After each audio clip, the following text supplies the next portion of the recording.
Pada Agustus 2022, aku bertanggung jawab atas pekerjaan penyiraman di gereja. Suatu hari, seorang pemimpin memberitahuku bahwa beberapa saudara-saudari telah melaporkan bahwa aku tidak mencermati keadaan atau kesulitan orang-orang percaya baru sebelum pertemuan, dan bahwa persekutuan dalam pertemuan itu tidak dapat menyelesaikan masalah nyata. Mereka juga melaporkan bahwa beberapa orang percaya baru tidak datang ke pertemuan, dan aku tidak menanyakan atau mencermati apa yang terjadi dengan tepat waktu. Aku tidak mengatakan apapun, tetapi dalam hatiku, aku membantah dan berpikir, aku sudah menanyakan dan mencermati keadaan beberapa orang percaya baru sebelumnya, tetapi mereka tidak menanggapi pesanku. Jadi, aku tidak tahu apa yang terjadi dengan mereka. Selain itu, meskipun kadang-kadang aku tidak tahu bahwa beberapa orang percaya baru tidak datang ke pertemuan, mereka kemudian datang kembali untuk menghadiri pertemuan secara teratur. Jadi, apa masalahnya? Aku tidak dapat menahan perasaan tidak puas terhadap saudara-saudari yang melaporkan masalah tersebut.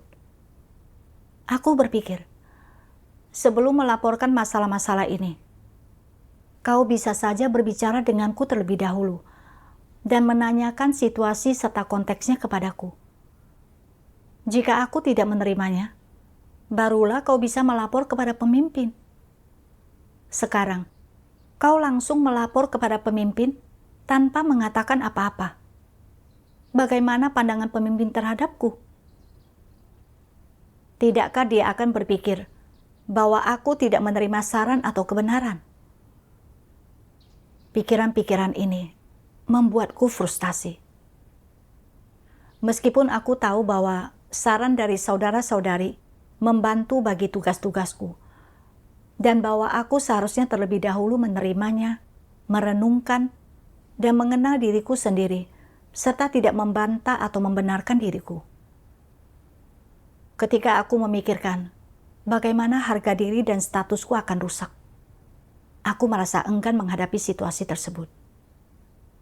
Kemudian, aku menenangkan diri dan merenungkan masalah yang dilaporkan oleh saudara-saudari. Dan aku menyadari bahwa perubahan memang diperlukan.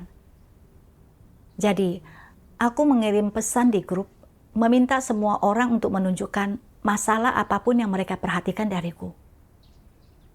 Tidak lama kemudian, saudara Jaden menunjukkan beberapa masalah yang dilihatnya dan juga memberiku beberapa saran. Ketika aku melihat bahwa komentarnya mirip dengan apa yang dikatakan pemimpin, aku menjadi curiga dan berpikir, pasti dia yang telah melaporkanku kepada pemimpin. Kalau tidak, mengapa mereka mengatakan hal-hal yang begitu mirip? Ketika memikirkan hal ini, aku merasa sulit untuk menyikapi masalah serta saran yang dia kemukakan dengan benar, dan aku menyangganya satu persatu. Kemudian, dia mengirim pesan di grup. Kau bilang kami bisa memberikan saran dan berkomunikasi tentang masalah apapun. Jadi setelah kami sekarang melakukannya, mengapa kau membuat berbagai alasan dan tidak menunjukkan sedikit pun kemauan untuk mencari atau menerima? Ketika dia mengungkapkanku di depan begitu banyak saudara-saudari, aku merasa sangat dipermalukan. Aku mulai membentuk prasangka terhadapnya dan berpikir, kau sama sekali tidak membiarkanku menyelamatkan muka. Kau tidak hanya melaporkan masalah-masalahku kepada pemimpin secara pribadi, tetapi juga memberiku saran dan mengungkapkanku di depan semua orang ini. Mau ditaruh di mana mukaku? Bagaimana aku harus menghadapi saudara-saudari setelah ini? Apakah kau tidak bisa memberitahuku secara pribadi saja jika aku punya masalah? Mengapa kau harus menegurku di depan begitu banyak orang? Apakah kau berusaha untuk mempermalukan dan menghinaku di depan semua orang? Kau jelas hanya berusaha mempersulit hidupku. jika aku tidak menunjukkan siapa yang memimpin di sini, kau pikir kau bisa menekanku? Aku bahkan memiliki pikiran jahat di benakku. Aku bertanggung jawab atas pekerjaan penyiraman. Jika kau terus seperti ini, tanpa membiarkanku menyelamatkan muka, aku akan mencari alasan untuk menghentikanmu menyirami orang-orang percaya baru. Karena jika tidak, kau akan menghancurkan citraku di mata semua orang. Ketika pemikiran ini melintas dalam benakku, jantungku berdegup kencang, dan aku berpikir, bagaimana mungkin aku memiliki pemikiran yang begitu jahat? Bukankah ini berarti menyerang dan membalas orang lain? Aku merasa sedikit takut. Jadi aku diam-diam berdoa kepada Tuhan. Tuhan, tolong awasi hatiku agar tenang, dan agar aku tidak bertindak mengikuti watak rusakku. Tolong bimbing aku melewati situasi ini. Setelah berdoa, aku melihat beberapa saudara-saudari mengirim pesan di grup yang setuju dengan saran Jaden. Aku akhirnya menyadari bahwa ada maksud Tuhan dalam situasi yang menimpaku ini. Aku harus terlebih dahulu menerima dan tunduk, mencari kebenaran, merenungkan diriku, dan memetik pelajaran. Suatu hari dalam saat teduhku, aku membaca 2 bagian dari firman Tuhan. Tuhan Yang Maha Kuasa berfirman, apapun keadaan yang menyebabkan seseorang dipangkas, apa sikap terpenting yang harus orang miliki terhadapnya? Pertama, engkau harus menerimanya. Siapapun yang memangkasmu, untuk alasan apapun, entah itu terdengar kasar, atau seperti apapun nada bicara dan kata-katanya, engkau harus menerimanya. Kemudian, engkau harus mengenali kesalahan apa yang telah kau lakukan, watak rusak apa yang telah kau perlihatkan, dan apakah engkau telah bertindak sesuai dengan prinsip-prinsip kebenaran atau tidak. Yang pertama dan terutama, inilah sikap yang harus kau miliki. Dan apakah antikristus memiliki sikap seperti itu? Tidak. Dari awal hingga akhir, sikap yang mereka tunjukkan adalah sikap yang menentang dan jijik. Dengan sikap seperti itu, bisakah mereka menenangkan diri di hadapan Tuhan dan dengan rendah hati menerima diri mereka dipangkas? Tidak bisa. Jadi, apa yang akan mereka lakukan? Pertama-tama, mereka akan berdebat dengan penuh semangat dan memberikan pembenaran, membela diri, dan memperdebatkan kesalahan yang telah mereka lakukan dan watak rusak yang mereka perlihatkan, dengan harapan mendapatkan pengertian dan pengampunan orang lain, sehingga mereka tidak perlu memikul tanggung jawab atau menerima perkataan yang memangkas mereka. Sikap apa yang mereka tunjukkan ketika mengalami diri mereka dipangkas? Aku tidak berbuat dosa. Aku tidak melakukan kesalahan apapun. Jika aku melakukan kesalahan, ada alasan untuk itu. Jika aku melakukan kesalahan, aku tidak melakukannya dengan sengaja. Aku tidak harus bertanggung jawab untuk itu. Siapa yang tidak pernah melakukan kesalahan? Mereka memegang pernyataan dan ungkapan ini, tetapi mereka tidak mencari kebenaran. Mereka juga tidak mengakui kesalahan yang telah mereka lakukan atau watak rusak yang telah mereka perlihatkan. Dan mereka tentu saja tidak mengakui apa niat dan tujuan mereka dalam melakukan kejahatan. Betapa jelasnya pun kesalahan yang telah mereka lakukan, atau sebesar apapun kerugian yang telah mereka timbulkan, mereka berpura-pura tidak melihatnya. Mereka tidak merasa sedih atau bersalah sedikit pun, dan hati nurani mereka sama sekali tidak merasa tertuduh. Sebaliknya, mereka membenarkan diri mereka dengan segenap kekuatan mereka dan berdebat, berpikir, setiap orang memiliki sudut pandang yang dapat dibenarkan. Setiap orang memiliki alasannya masing-masing. Itu tergantung siapa yang lebih fasih bicara. Jika pembenaran dan penjelasanku diterima mayoritas orang, berarti aku menang, dan kebenaran yang kau bicarakan bukanlah kebenaran, dan faktamu tidak valid. Engkau mau menghukumku? Tidak mungkin. Ketika Antikristus dipangkas, di lubuk hati dan jiwanya, mereka secara mutlak, secara tegas menentang dan jijik, serta menolaknya. Sikap mereka adalah, apapun yang kau katakan, betapa benarnya pun dirimu, aku tak mau menerimanya, dan aku tak mau mengakuinya. Aku tidak bersalah.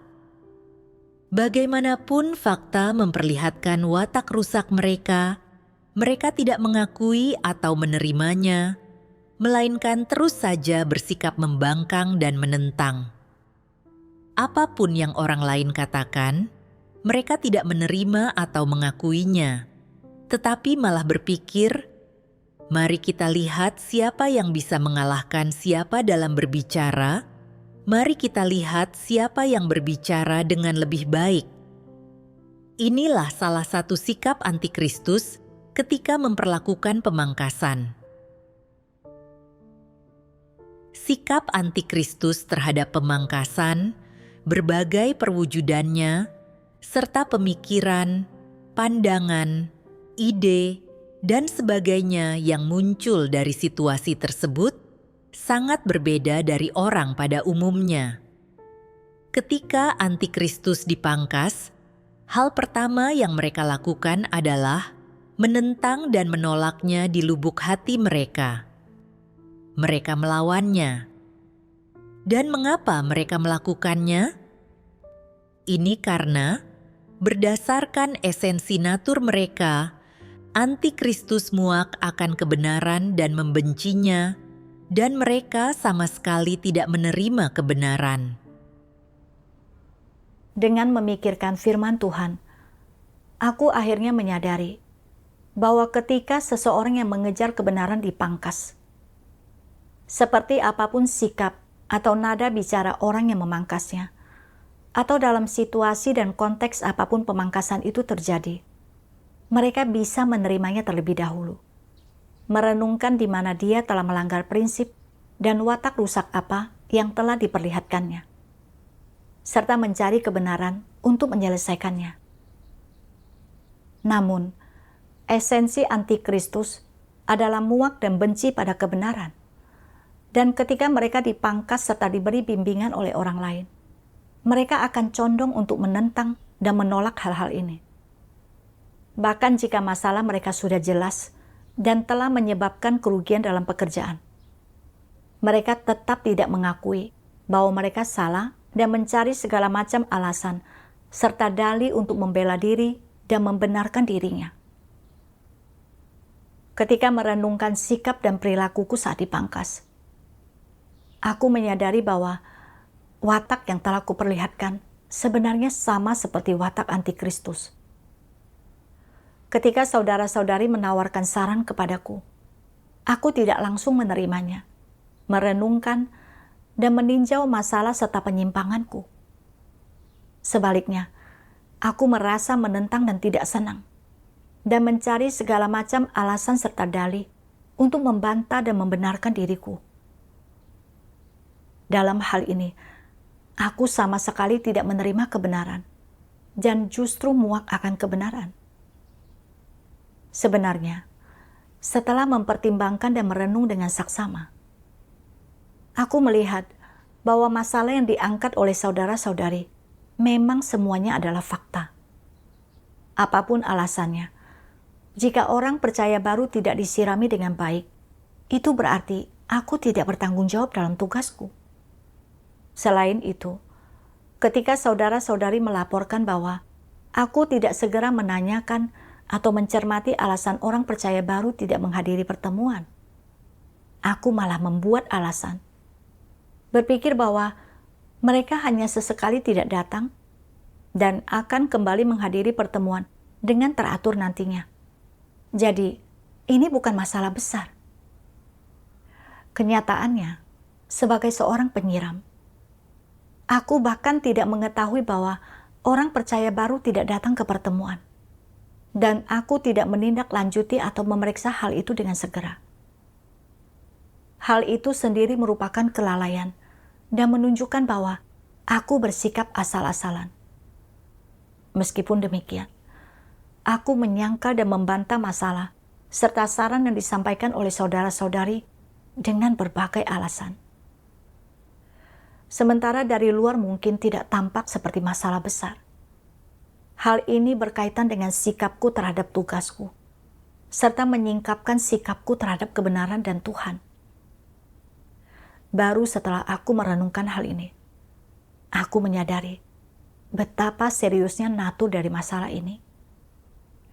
Jika situasi ini tidak terjadi padaku, aku tidak akan merenungkan diriku sama sekali, atau menyadari watak iblis dalam diriku yang muak akan kebenaran. Jika aku terus seperti ini, akhirnya aku hanya akan dibenci dan ditolak, serta disingkirkan oleh Tuhan.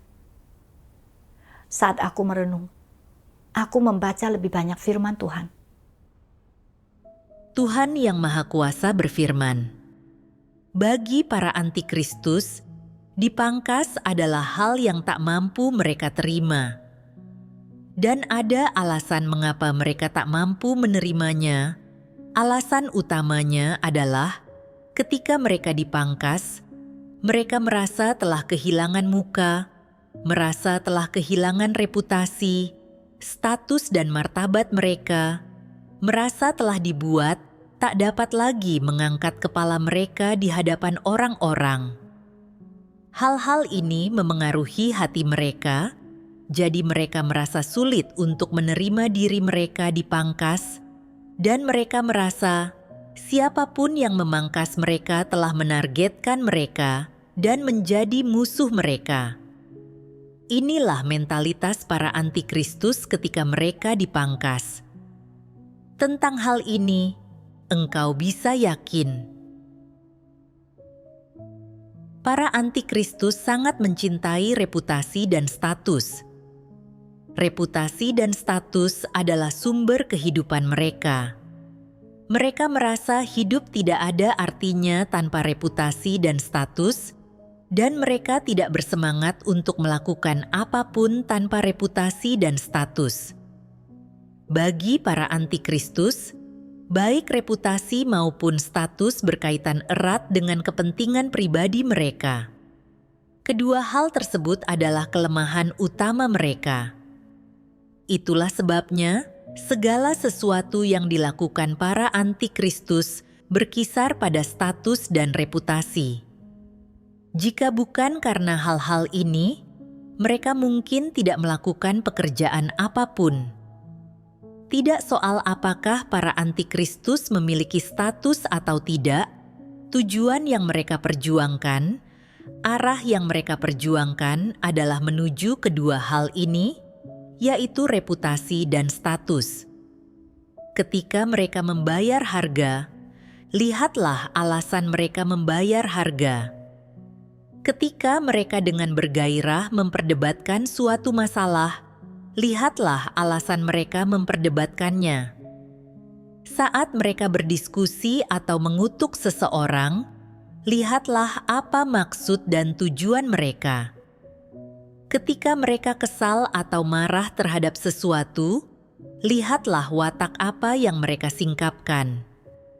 Orang-orang tidak bisa melihat ke dalam hati manusia, tetapi Tuhan bisa. Ketika Tuhan melihat ke dalam hati manusia, apa yang Dia gunakan untuk mengukur esensi perkataan dan tindakan manusia? Dia menggunakan kebenaran untuk mengukurnya. Di mata manusia, melindungi reputasi dan status adalah hal yang wajar. Jadi di mata Tuhan, Mengapa itu digolongkan sebagai penyingkapan dan perwujudan para antikristus dan sebagai esensi para antikristus? Hal ini didasarkan pada tujuan dan motivasi untuk segala sesuatu yang dilakukan para antikristus.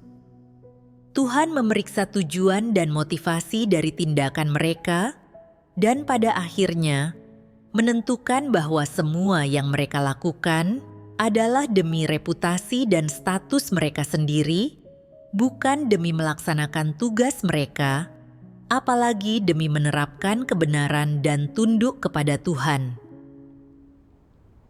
Dari firman Tuhan, aku memahami alasan antikristus tidak dapat menerima pemangkasan. Selain karena esensi mereka yang membenci dan muak akan kebenaran, ada alasan utama lainnya, yaitu bahwa di hati mereka memandang reputasi dan status mereka lebih penting daripada hal lain. Antikristus merasa bahwa siapapun yang menunjukkan masalah atau memangkas mereka sedang berusaha mempersulit hidup mereka, membuat mereka kehilangan muka, serta merusak harga diri dan status mereka. Untuk mempertahankan reputasi dan statusnya, Antikristus terus-menerus menentang dan melawan, bahkan menganggap orang yang memangkas mereka sebagai musuh. Saat merenungkan diriku, aku menyadari bahwa aku juga memiliki sudut pandang ini. Pada awalnya, ketika aku tahu bahwa saudara-saudari melaporkan masalahku kepada pemimpin, aku merasa mereka sengaja ingin mengungkapkan masalahku kepada pemimpin, membuatku kehilangan muka dan menempatkanku dalam posisi yang canggung. Aku berpikir bahwa mereka seharusnya terlebih dahulu memberitahuku tentang masalah yang mereka perhatikan dalam diriku, atau menunjukkannya kepadaku secara pribadi. Dan jika aku tidak menerimanya, barulah pantas bagi mereka untuk melaporkan masalah ini kepada pemimpin. Kenyataannya, jika aku benar-benar orang yang menerima saran dan kebenaran, aku tidak akan peduli tentang konteks atau cara mereka mengemukakan masalah.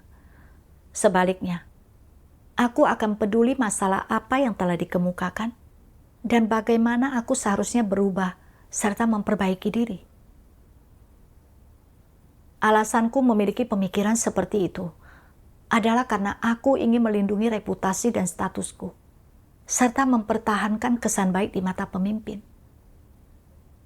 Ketika Jaden memberiku saran dan mengungkapkanku di depan saudara-saudari, aku bahkan merasa makin tidak bisa menerimanya. Aku berpikir bahwa dia sengaja melakukan itu untuk mencoba mempermalukan dan menghinaku di hadapan semua orang, serta akan benar-benar merusak citra baik yang dimiliki oleh orang-orang tentangku. Karena didorong oleh hasrat akan reputasi dan status, aku secara tidak langsung menentang sarannya demi memulihkan reputasiku. Aku bahkan memiliki pemikiran jahat, ingin menggunakan kekuasaan dan kedudukanku untuk menekan dan menghalanginya berpartisipasi dalam pekerjaan penyiraman.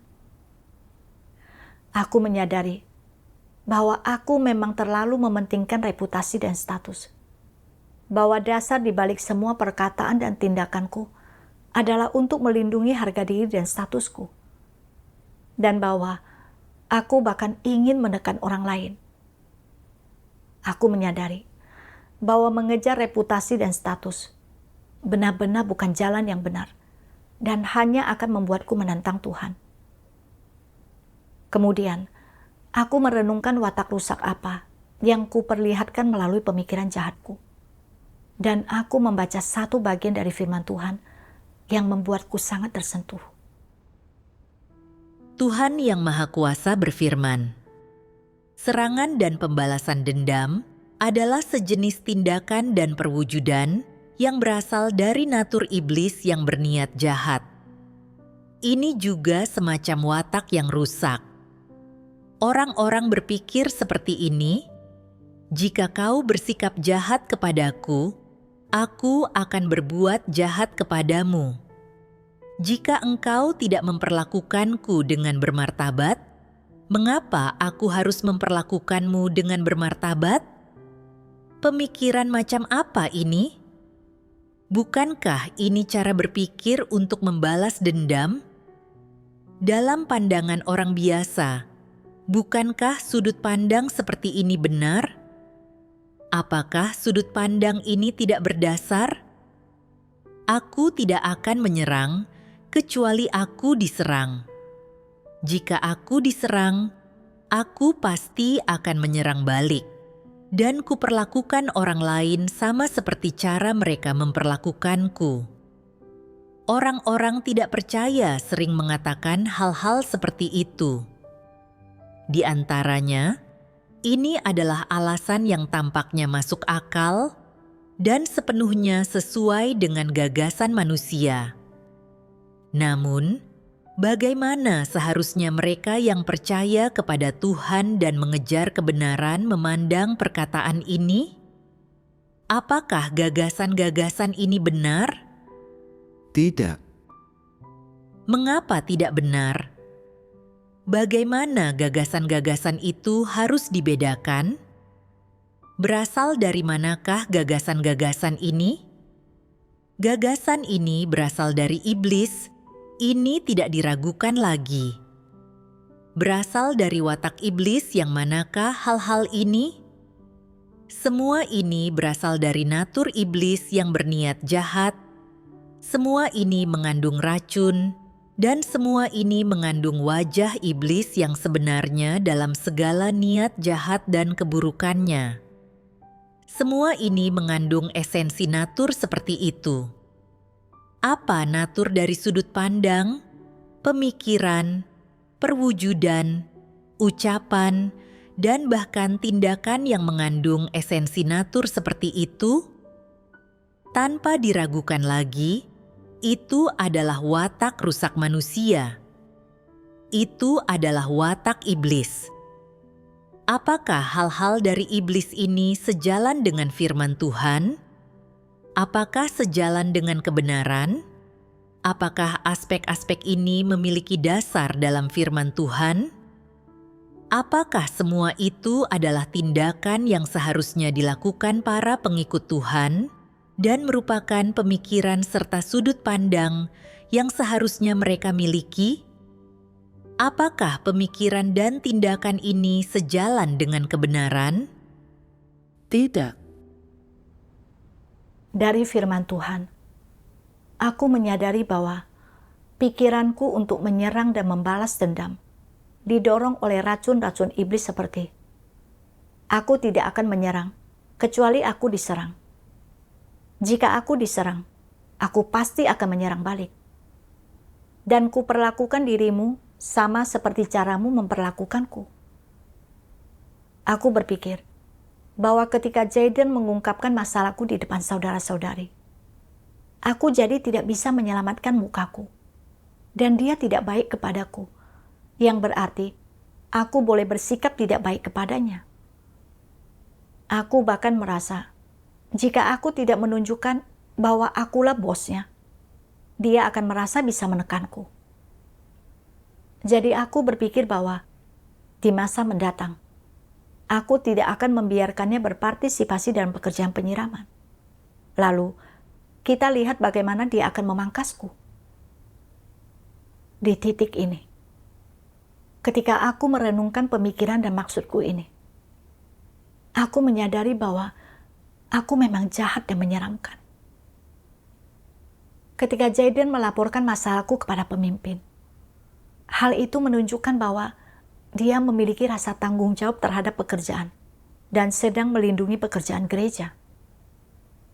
Selain itu, ketika aku mengirim pesan di grup untuk meminta saran dari semua orang, Jaden aktif membagikan pemikiran dan pendapatnya, menunjukkan bahwa dia memiliki beban. Tetapi aku merasa bahwa dia sengaja membuat hidupku sulit, dan aku bahkan mencoba membantah dan membenarkan diriku. Pengungkapannya atas masalahku adalah fakta dan sepenuhnya tepat. Dikemukakannya hal-hal ini secara langsung, membantuku dalam tugas-tugasku, dan sama sekali tidak dimaksudkan untuk mempermalukan aku. Selain itu, saling memberi saran dan saling memangkas di antara saudara-saudari bukanlah persoalan baik atau tidak baik. Dan dalam pemahamanku tentang hal ini, aku memiliki pandangan yang sama seperti para pengikut yang bukan orang percaya. Dahulu, aku berpikir bahwa aku memiliki kemanusiaan yang baik, dan aku tidak akan melakukan hal-hal seperti menekan atau menyiksa orang lain seperti seorang antikristus. Tetapi dengan diperlihatkannya fakta-fakta, aku melihat bahwa naturku benar-benar jahat. Aku belum pernah melakukan hal-hal semacam itu sebelumnya, karena situasi yang tepat belum terjadi. Tapi dalam konteks tertentu, aku mampu memperlihatkan pikiran-pikiran jahat ini secara alami. Ini adalah penyingkapan naturku. Pada saat itu, aku akhirnya menyadari bahwa dipangkas sangat bermanfaat. Karena jika tidak, aku tidak akan pernah mengenali pandangan-pandangan keliru dan watak-watak iblis dalam diriku. Aku juga tidak akan punya cara untuk menebus kesalahanku atau berubah. Aku sangat bersyukur kepada Tuhan, dan aku datang ke hadapan Tuhan untuk berdoa. Tuhan, aku menyadari bahwa aku tidak hanya menentang kebenaran, tetapi naturku juga jahat. Untuk melindungi reputasi dan statusku, aku bahkan ingin menyerang dan membalas saudara-saudari yang memberiku saran. Aku melihat bahwa aku tidak memiliki kemanusiaan dan tidak layak disebut sebagai orang percaya. Tuhan, aku ingin bertobat dan berubah. Tolong bimbing aku menemukan jalan penerapan dan jalan masuk, agar aku bisa belajar menerima saran dari saudara-saudari. Selama saat teduhku, aku mencari firman Tuhan untuk membaca mengenai masalahku dan menemukan sebuah jalan penerapan. Tuhan Yang Maha Kuasa berfirman, "Jika seseorang memberimu saran saat engkau tidak memahami kebenaran dan memberitahumu bagaimana bertindak sesuai dengan kebenaran, engkau harus terlebih dahulu menerimanya dan membiarkan semua orang mempersekutukannya dan melihat apakah jalan ini benar atau tidak, dan apakah ini sesuai dengan prinsip kebenaran atau tidak. Jika engkau yakin bahwa itu sesuai dengan kebenaran, maka terapkan dengan cara itu. Jika engkau yakin bahwa itu tidak sesuai dengan kebenaran, maka jangan menerapkan dengan cara itu. Sesederhana itu. Ketika engkau mencari kebenaran, engkau harus mencari dari banyak orang. Jika ada yang ingin mengatakan sesuatu, engkau harus mendengarkan perkataannya dan memperlakukan semua perkataannya dengan serius. Jangan mengabaikan atau mengacuhkannya, karena ini berkaitan dengan hal-hal yang ada dalam lingkup tugasmu, dan engkau harus menanggapinya dengan serius. Ini adalah sikap yang benar dan keadaan yang benar. Ketika engkau berada dalam keadaan yang benar, dan engkau tidak memperlihatkan watak yang muak akan kebenaran dan membenci kebenaran, maka menerapkan dengan cara ini akan menggantikan watak rusakmu. Inilah yang dimaksud dengan menerapkan kebenaran. Jika engkau menerapkan kebenaran dengan cara ini, buah apa yang akan dihasilkannya? Kami akan dibimbing oleh Roh Kudus. Menerima bimbingan Roh Kudus adalah satu aspek. Terkadang masalahnya sangat sederhana dan dapat dicapai dengan menggunakan pikiranmu sendiri. Sesudah orang lain selesai memberikan saran mereka kepadamu dan engkau memahaminya, engkau akan mampu memperbaikinya dan bertindak sesuai dengan prinsip. Orang mungkin berpikir bahwa ini adalah masalah sepele, tetapi bagi Tuhan ini adalah masalah besar. Mengapa kukatakan seperti ini? Karena ketika engkau menerapkan cara ini, bagi Tuhan, engkau adalah orang yang mampu menerapkan kebenaran, orang yang mencintai kebenaran, dan engkau bukan orang yang muak akan kebenaran. Ketika Tuhan melihat ke dalam hatimu, Dia juga melihat watakmu, dan ini adalah perkara besar. Dengan kata lain, ketika engkau melaksanakan tugasmu dan bertindak di hadirat Tuhan, semua yang kau jalani dan perlihatkan adalah kenyataan kebenaran yang sudah seharusnya orang miliki.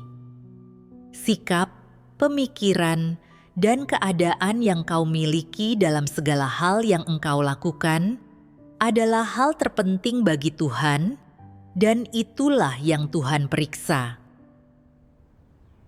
Firman Tuhan menunjukkan kepadaku jalan penerapan, yaitu menanggapi saran dari orang lain dengan serius, dan siapapun yang menyampaikannya. Terlepas dari apakah aku dapat memahaminya saat itu juga, atau apakah saran tersebut selaras dengan kehendakku. Aku tidak boleh mengabaikannya, apalagi mengesampingkan atau meremehkannya. Aku perlu terlebih dahulu menerima saran-saran itu dan mencari persekutuan dengan semua orang. Menerima dan menerapkan saran yang sejalan dengan prinsip kebenaran, dan tidak menerapkan yang tidak sesuai prinsip. Yang terpenting selama proses ini adalah jangan hidup dengan watak rusak yang muak akan kebenaran, keras kepala, dan congkak. Tetapi perlakukan saran orang lain dengan sikap mencari.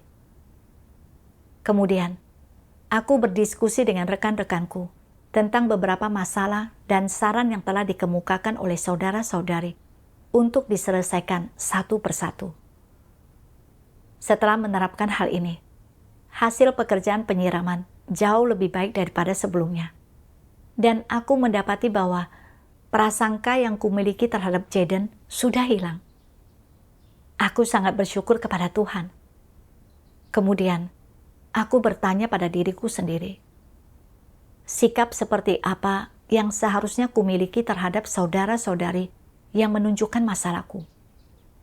Dalam pencarianku, aku membaca firman Tuhan. Tuhan yang Maha Kuasa berfirman, engkau harus mendekat kepada orang-orang yang mampu berbicara jujur kepadamu.